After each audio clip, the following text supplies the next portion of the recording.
I think there is no question that there is no adverse financial interest shown in this case. I think there is no question that the media contract may have been a rules violation, and that's fine. That's for the ARDC to determine whether Mr. Vronsky should be sanctioned for that. But it had no impact on this trial. It is certainly not a per se conflict, and they can't possibly show prejudice. The closest they come to showing prejudice is the calling of Harry Smith. And so let's talk about that. Was that ineffective assistance of counsel? You have 6 lawyers. One lawyer says, call Harry Smith. They sat down in a conference room, the defendant and 4 of the 6 lawyers. One lawyer says, call Harry Smith. I think we need him. We need him to impeach Stacy. Her testimony came in through Pastor Shorey. Pastor Shorey was very credible. We've got to do something. She's painted as this terrified young mother, paralyzed with fear, afraid to go forward and bring her story to light. So they need to impeach Stacy because they've got other evidence through Mr. Smith that shows, well, she's not always quite so timid. Sometimes she's quite brazen. Sometimes she almost even looks like an extortionist. So they sit down in a room, and Mr. Brodsky says, okay, I think we should call Harry Smith. And the other 3 lawyers say, oh, no, do not do that. That's a big mistake. Don't do it. At the end of the day, who makes the call? Sergeant Drew Peterson, a police officer with 25 years' experience, the watch commander of the Bolingbrook Police Department. He made the call. This is not Mr. Brodsky's mistake. This is the defendant's mistake. He's confronted with conflicting advice from his attorneys. Somebody's got to make the decision, and it was the defendant who made the decision. The uproar about Mr. Brodsky is all a misnomer. It was the defendant's decision. He made the call.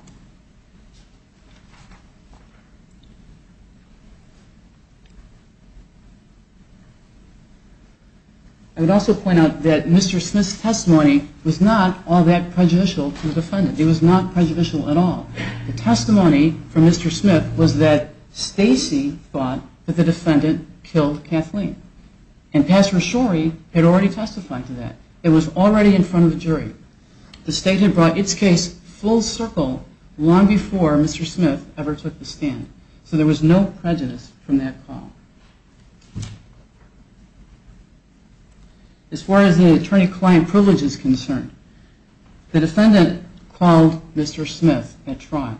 At trial, there is certainly no privilege. There is no possible room for him to claim that there was an attorney-client privilege when he brought the witness to the court. I would point out that the people objected to Mr. Smith testifying, but the defendant did not, and the defendant never once said the word privilege. The defendant called Mr. Smith. At the hearing, Stacy waived any privilege. I agree with Judge White's ruling. I agree with Judge White's ruling that the defendant had no standing. As you pointed out, Justice O'Brien, the defendant was essentially on trial at that point for whether or not he murdered Stacy. He did not have the right to bring the privilege. The privilege is designed to protect the client.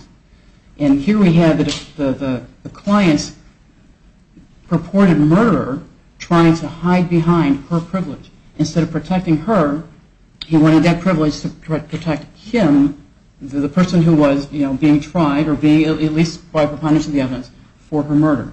I see no reason that the privilege could possibly have applied. Furthermore, Stacy waived the privilege. Stacy didn't keep that communication to Mr. Smith sacrosanct.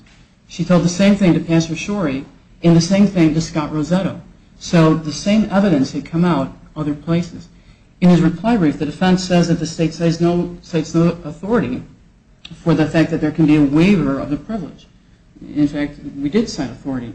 It's Justice Garman speaking for unanimous Illinois Supreme Court, Center Partners Limited versus Growth Head GP, 2012 IL 113107 at paragraph 35. Counsel, that's 2 minutes. Thank you. As far as the clergy privilege is concerned, Pastor Shorey testified that he went to Starbucks to talk to Stacy. He did not go to a private place. He went to a public place. He even brought a third person along with him so that that person could witness, not close enough to hear, but could witness their interaction. Why was this? Because the defendant as we saw from the testimony at the hearing, was wildly jealous, was constantly following Stacy, constantly accusing her of inappropriate behavior. He brought a witness so that he was a young, attractive man counseling a young, attractive woman. He did it in public with a witness so that there could be absolutely no question about it. If this were a confession situation, it would have been done in private.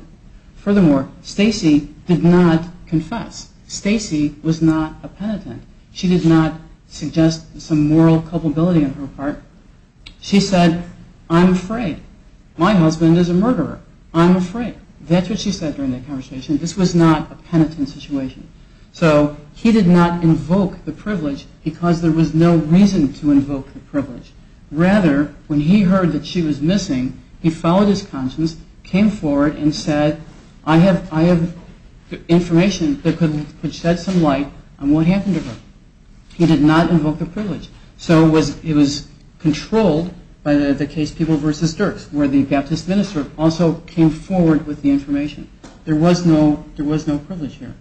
As far as the other crimes evidence is concerned and Mr. Pachter's testimony, the defendant had full notice that Mr. Pachter was a potential witness.